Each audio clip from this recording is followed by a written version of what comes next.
You are what I waited for. Oh.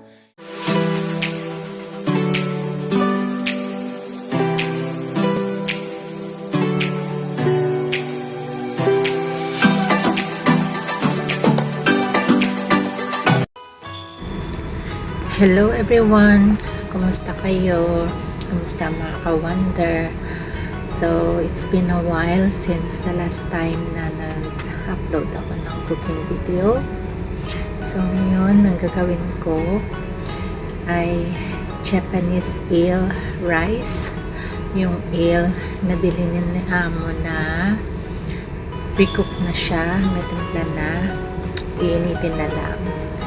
And may 3 egg yolks tayo at may sinaing ako na 2 cups of rice. Ihalo natin yung egg yolk, depende sa dami ng rice kaysa at depende rin sa dami ng egg yolks na gusto nyo. Tapos yan, hinalo na natin ng mabuti. Dahan-dahan lang yung paghalo para hindi madurog yung rice. Tapos meron tayong white onions or sweet onions and garlic. Yung eel guys, in-steam natin siya ng 15 minutes. Bale, 2 pieces siya. Hinati ko sa gitna.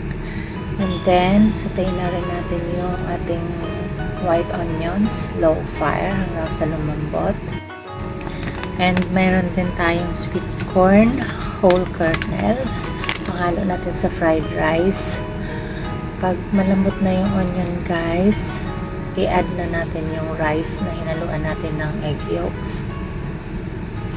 At habang hinahalo natin yan, I want to say thank you sa lahat ng aking mga subscribers, silent viewers, kaibigan at kapamilya na nagtsatsaga at walang sawang sumusuporta sa aking channel. Maraming salamat guys. Your effort is highly appreciated. And sana palagi kayong nasa mabuting kalagayan at palagi kayong ligtas. God bless you all. And yung ating eel guys, ay hiniwa ko siya and hinati ko sa 2 parts.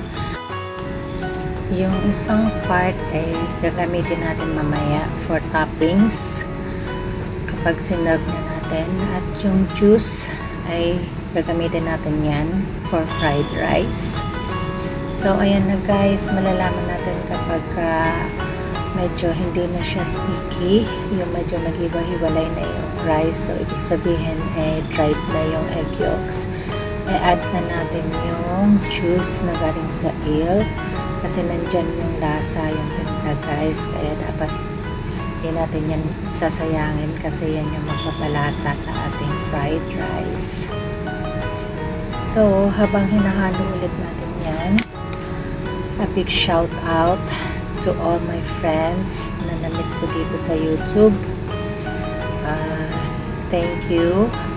Random TV by Katribo, Kabutoy Urig, Marichel Gabion. Thank you for your overwhelming support guys, for being my mentor. At ngayon tinatambay sa aking live stream para sa aking watch hours. Just hindi ko na alam kung baka napatigil na ako without you guys. So maraming salamat. Sana more tiyaga pa please. Please hold on hanggang sa makarating tayo sa dulo. So, ito na guys, maglalagay na ako ng additional na soy sauce.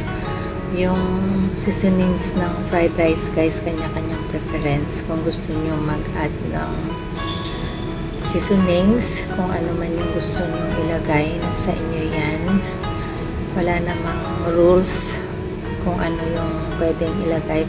Pwede natin siyang i-personalize or customized, kasi dito sa amin hanggat maaari natural flavors lang siya kasi si among babae ay may allergy sa MSG, so talagang iniiwasan yung mga MSG.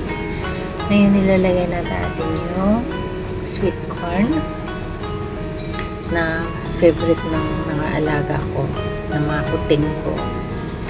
So, ayan na. Malapit na siyang matapos.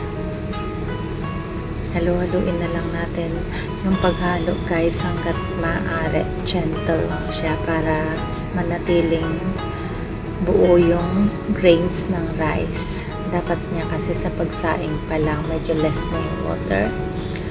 And then, i-add na natin yung 1 part ng ale.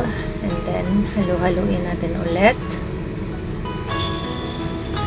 So, habang hinahalo ko yan, again, nagpapasalamat po ako sa lahat ng mga sumusuporta, sa mga best friends ko, Bessie Kai, thank you so much. Alam ko, nagtsatsaga ka rin sa pagtampay and sa aking mga angels, sa mga Junakis ko, thank you. Kahit na napipilitan man or kusang loob nyo, maraming salamat sa pagtsatsaga.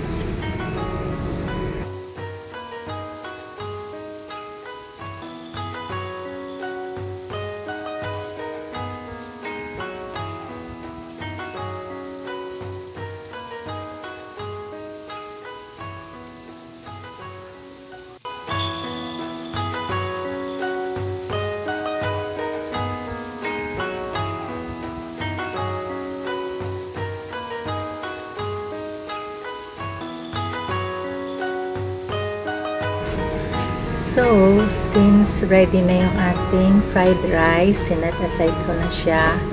Dito naman tayo sa ating seaweeds. Ito yung binili ni Amo, yung whole sheets. So, kailangan ko siyang lupitin into shredded. Actually, guys, may nagbibili naman na shredded na, yung ready to mix na. Pero, again, mas preferred ni Amo ko para mas natural siya kasi yung shredded daw may mga additional na flavorings and MSG and preservative. So, ganyan kami dito, guys. Minsan simple, minsan arte-arte. And then, meron tayong sesame seeds. And then, ngayon, magsaserve na ako para sa alaga ko. Uunahin ko muna yung pinakamakulit, yung bunso, which is my favorite, pero huwag kayo maingay. So, ayan na, ilalagay na natin yung other part ng eel, pang toppings kasi talaga yan.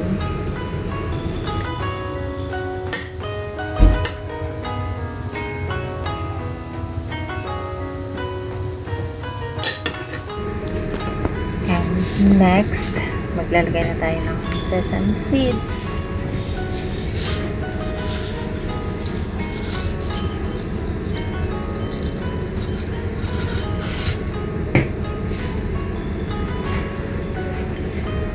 Here we go, ang ating seaweeds.